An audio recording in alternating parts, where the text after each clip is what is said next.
the third album it's a huge step in anybody's career. When you're actually sitting down and going, okay, now it's time to do our third album, to write it.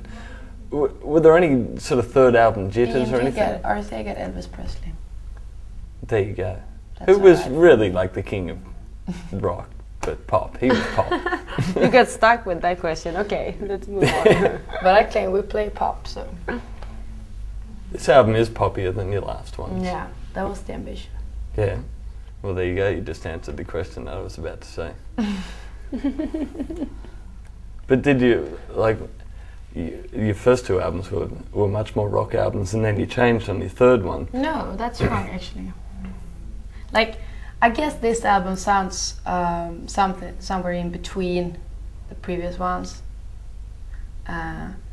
It's kind of funny because people are so surprised that a band that has written rock songs actually can genuinely start liking pop music and not do that as like from a commercial aspect, just do it because they want to do that. But people are always, okay, so now they're trying to write pop song, must be to get some radio airplay. Like, so that's not really the case.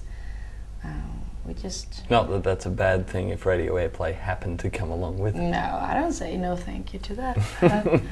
It's kind of funny. But the thing is, this record sounds, it's got a rawer sound than the previous ones. I think the Jenny Bomb album got a more slick sound, but rock songs, and this got a raw sound with pop songs. Well, there you go. I'm getting all confused here. Yeah. You guys, it's a good thing that you didn't write your own bio, or did you? Nope. Because your bio actually sort of goes in some kind of straight kind of line. But that's okay. Did you know that Elvis was on RCA? Yeah. Yeah. Someone whispered that in my ear.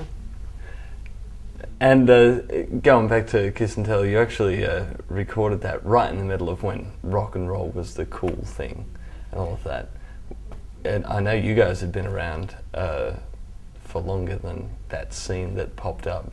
But when you found yourself in the middle of that scene, how did that make you guys think as a band? Did you think, oh good, suddenly we're cool, or did you think, oh shit, people are going to think we're cool? I don't know.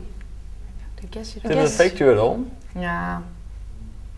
No, I thought about it. What is the actual scene like in Sweden? You live in Stockholm now, is that right? Yeah. Or at least 3 of us, so. It's a good scene in Stockholm. A lot of good bands and rock bands and so on.